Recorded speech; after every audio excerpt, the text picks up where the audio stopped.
Weeks turned into months of searching.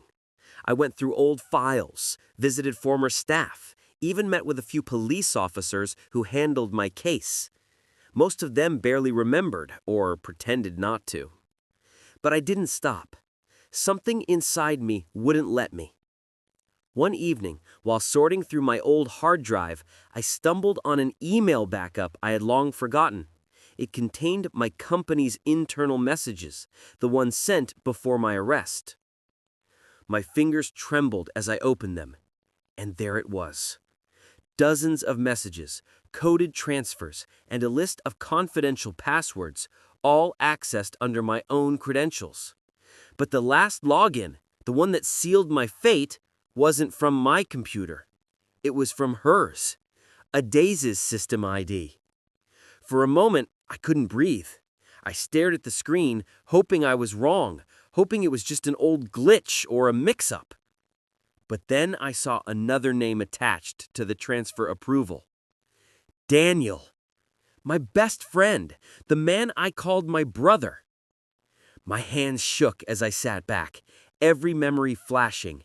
His visits while I was in prison, his comforting words, his promise that she was hurting too. It all made sense now. They played me. I stood there for a long time, staring at nothing. My heart burned, not with hatred, but with disbelief. The woman I planned to marry and the man I trusted most had built my downfall together. I remember whispering to myself, "Why? What did I ever do to deserve this?" The tears came quietly, not the loud kind, the kind that hurt your throat because you're trying so hard not to make a sound. I closed the laptop and sat in the dark for hours, thinking of everything I lost, my company, my name, my peace. But that night, I made a promise. I wasn't going to destroy them. I was going to reclaim what was mine. I had spent weeks gathering every proof I could find. Emails, transactions, phone logs, everything.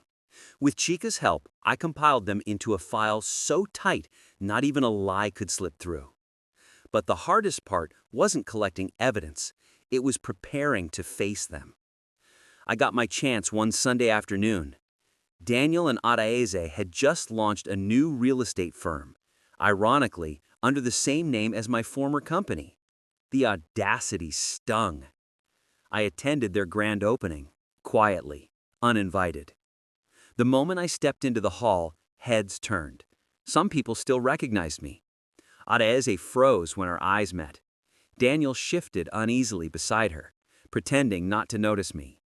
I walked up to them slowly, my heart pounding. "Long time, brother," I said to Daniel. He forced a smile. "You shouldn't be here, man." "Why not?" I asked softly. "After all, I built this name." His face hardened. "You're still on that?" "Yes," I said, pulling a small flash drive from my pocket. This time, with proof.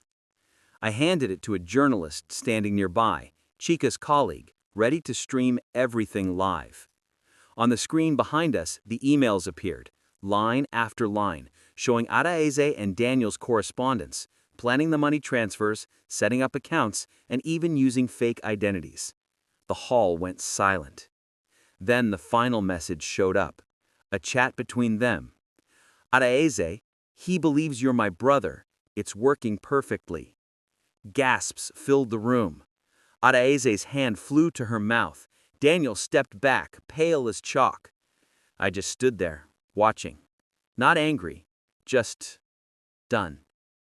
"You two destroyed everything I had, but you couldn't destroy me." Security stepped forward as the police arrived, called ahead by Chica. Daniel tried to speak, but words failed him. Adaeze's tears flowed freely, but even they couldn't wash away what she did. As they were let out, I turned and walked away. The cameras, the crowd, the noise, it all faded behind me. Outside, Chica waited, holding my hand gently. "You did it," she whispered. I smiled faintly.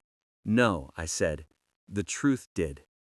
And for the first time in years, I felt free. Months passed after the truth came out. The news spread faster than I expected. Everywhere I went, people whispered again, but this time not in mockery. They whispered in respect. The court cleared my name officially. My seized assets were returned, my business name restored, and my reputation rebuilt piece by piece. But even with everything back, I realized something. What I lost couldn't all be measured in money. I had lost trust, time, years of my life I could never get back. Yet somehow, I didn't feel bitter anymore, because pain had taught me what peace really means. I reopened my company, not as the same man, but as someone reborn. Chica stood beside me on the first day, holding the ribbon before I cut it. She smiled and said, "New beginnings look good on you." I laughed softly. They took everything from me once, but now I have more than I ever did. She tilted her head. "How so?" "Because now," I said, "I have peace and the right person to share it with." That day, as the crowd cheered and cameras flashed, I didn't see reporters or investors. I saw faces of hope, of second chances. Sometimes I still remember the prison walls, the shame, the betrayal. But now, it no longer hurts. It reminds me of how far I've come. My name was once dragged in the mud, but God had a way of turning dust into diamonds. My name is Amika, and I was framed on my wedding day. But that wasn't the end of my story. It was the beginning of my strength.